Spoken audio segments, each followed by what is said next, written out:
It began to rain suddenly. People ran for cover. A schoolgirl stood still. Her umbrella was broken.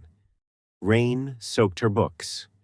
Nearby, a poor old man watched, holding a small plastic sheet over his head. The girl looked at him. He looked at her books.